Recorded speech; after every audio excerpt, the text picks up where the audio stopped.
Hey guys, it's me, John Anthony Chihak Soltero. I am the anti-hero, and I'm here today with a cool mail call, double mail call. Now, a couple weeks, I believe it was a couple of weeks ago, we got these in the mail, the Bubba Patrol sketch covers, the first attempt at printing these that came back super glossy stock because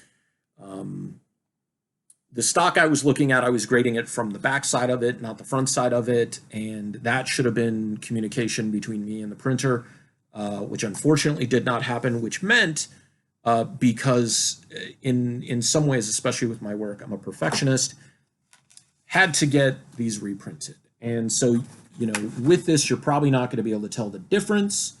There's a little bit of a difference in the printing. The font size is a little bit different. However, this is the 80-pound opaque cover stock, and it is going to be good for the sketch covers. So now I'm going to be able to start working on those pieces that were from backers in the Indiegogo campaign. So if any of you are watching this, I'm going to be posting it on the different pages and stuff as well. Thank you so much for your patience. I appreciate it. Sorry it took this long to get it taken care of, but I was not going to turn those into you as they were. That was not good enough for me, especially with the importance of this book and the money that was invested by those individuals for backing the campaign. So thank you for your patience and your time. I'm going to start working on those this weekend. But I also got a really, really cool mail call of Sacred Six, 1 through 4. Now, I had picked up issue 1, and it was just like kind of a generic cover. I don't think the LCS I go to had the special incentives or anything like that. However, last week when I was looking through Key Collector, this Derek Chu cover popped up. And this Derek Chu cover is beautiful. I'm a fan of Derek Chu. I'm a fan of Art Germ. And the one thing that I noticed that I didn't really, I guess, pay attention to or even think about until I saw this cover was the fact that while Chu and Art Germ draw beautiful, phenomenal looking women, they, as far as I know, have not really done imagery of women of color. And I mean, this is just dynamic proof that, they should be doing that. And I guess maybe with the books that they're providing cover artwork for, those books don't have main characters that are women of color. But to me, this is proof that you can do a cover of that magnitude and it be impactful and it be just this work of art, just the style of it. And in that, issue 3 had this Perio variant as well, also of Draculina, and it's like a duotone or 3-color process because you have the skin tone and the background that are like the brown. You have the solid black with the outfit, but you have the white pops in the collar and her eyes and teeth. You've got a little bit of yellow in the emblem, and then you've got the blue in her eyes. So this is a very minimalist color piece. And again, phenomenally done. The anatomy on this is great. The expression is great. I mean, the detail, however minimal it kind of is with the hair, it's beautiful as well. Like this is not going to do justice. So if you can see this in person or get a good scan of it, definitely check it out. Beautiful, beautiful artwork.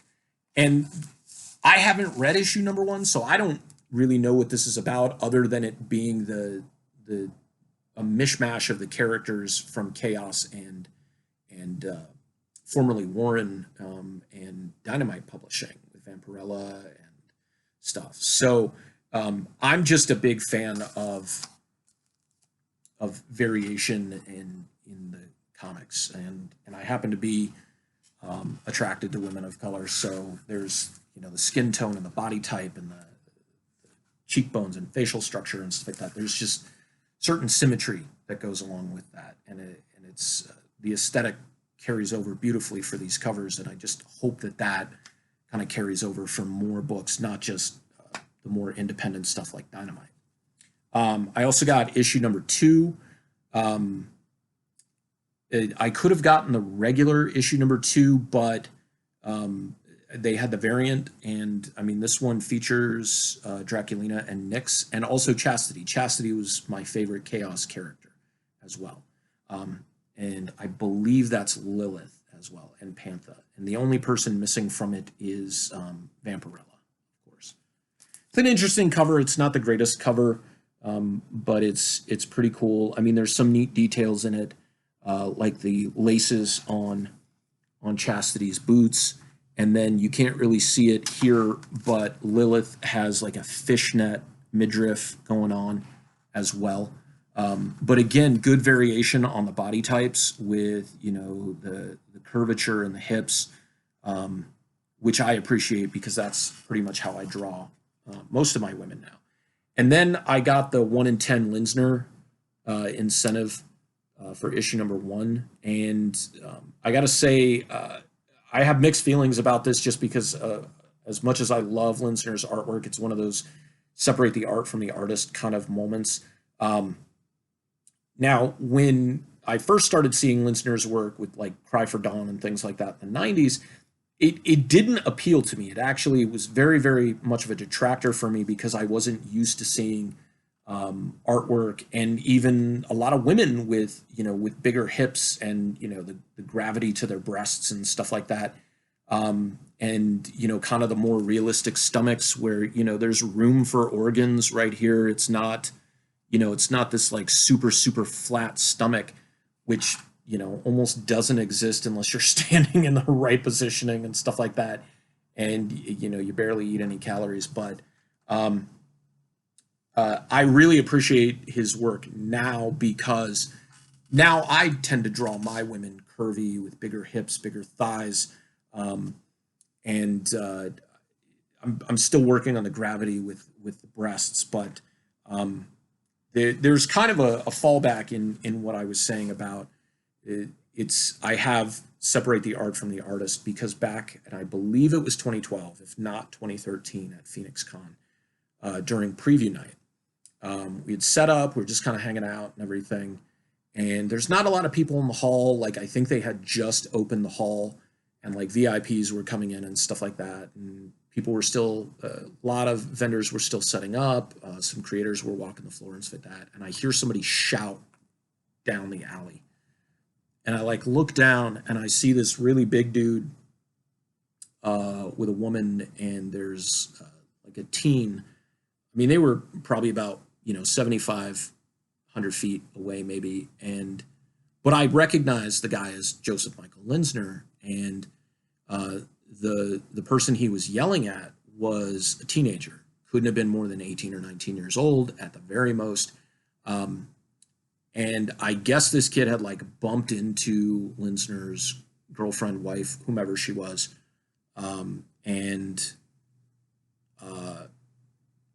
You know, as empty as the space was, you know, now that I think about it, you know, like if you bump into somebody, you probably weren't paying attention or whatever. But the only thing I can think of is that there, you know, when he bumped into him, you know, he got upset. The kid didn't apologize or whatever. But Linsner was getting into this kid's face, and Linsner's a big dude, and this kid was maybe, you know, average size or whatever, and he was just railing into him, almost to the point where I felt like walking down there and just being like, dude, just like let it go, like just go about your business. So it, like, his work since that point has always had like that little bitter taste, because as much as I enjoy his work now, especially based on how I draw women, and then just the coloration and the skin tone and the variation and stuff, I still remember that moment 7 or 8 years later. So it's one of those things that you know, this is one of those things where like I love the artwork, and maybe that was a bad day, you know, because somebody told me, yeah, it took him a while to get into town, and like the plane was late, and he got delayed and everything.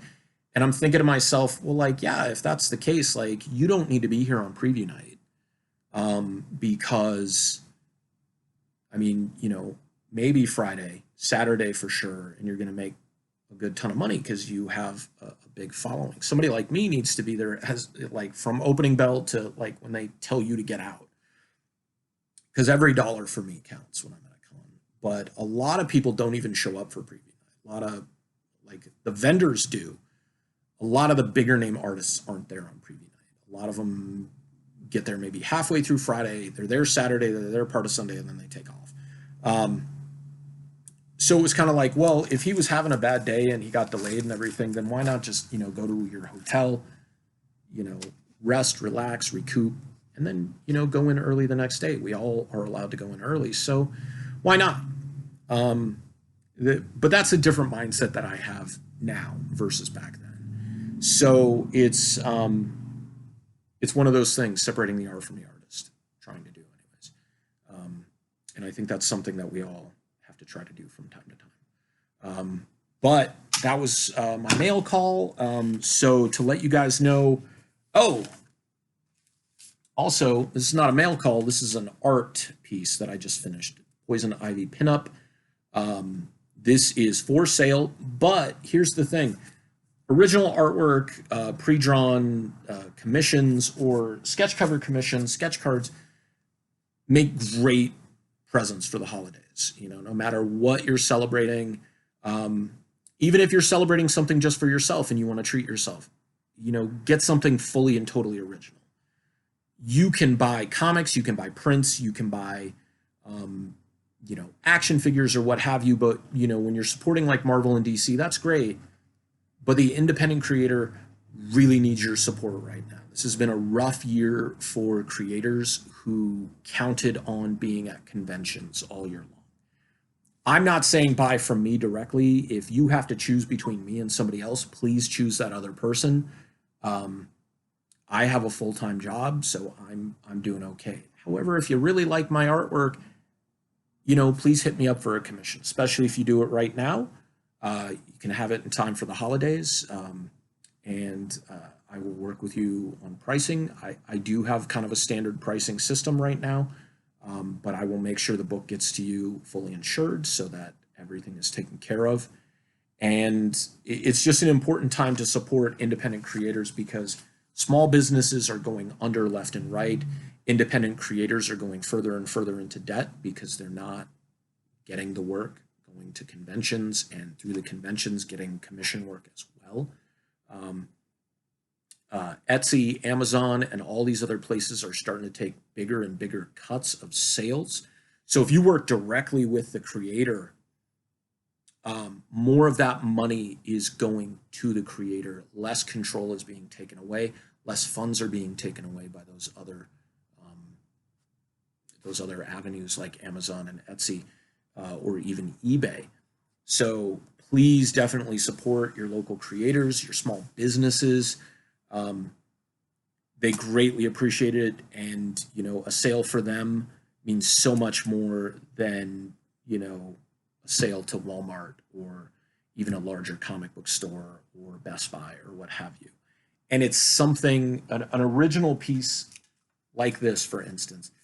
This is a one of a kind. Nobody else is going to have this. Even if somebody came to me later after this was purchased and said, can you draw something like that? Or can you recreate that? First of all, no.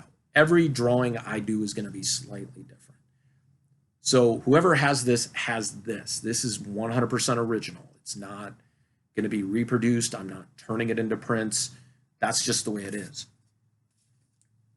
So that's the amazing thing about getting stuff that's independent, created by an artist, a craftsman, a painter, a photographer. Like, you're getting their vision even for your desires, and it makes a huge difference to those independent creators. So that's just my 2 cents, and I thank you for watching. Again, if you guys like the content and like what I'm talking about, or want to see me, talk about anything in specifics, throw me a comment. Please like and share the video. Subscribe if you'd like. It's not necessary. I'm not doing this to be monetized. Again, very, very far away from that ever happening. I'm just doing this in part for myself. It's kind of a therapy. I get to talk about things I love, things I like, things I dislike. It helps me process through a lot of it. And in that, I hope it's creating at least, you know, some entertainment value or knowledge for you. And if it's helping in that way, that's freaking awesome, because that's what we need right now. More communication, more questions, more listening. And with that, I hope you guys are gearing up for what my sister calls crazy time, where we get into Thanksgiving and then into the winter holidays and stuff. And it becomes stressful for everybody. And during a stressful year, that's even harder. So please take care of yourselves, do some self-care, do things that you love, but your routines are very important. Getting exercise, getting sleep, eating well, drinking enough water, making sure if you need to take supplements or vitamins that you're doing that as well. Talking to your loved ones, not just texting people, like actually verbally communicating with them. And if you have dogs, cats, whomever, give them hugs. There's that whole chemical transference of oxytocin that really, really helps with bringing a smile to your face, lowering your blood pressure, and just making you happy. So until the next time, you guys take care of yourselves and stay anti-hero strong.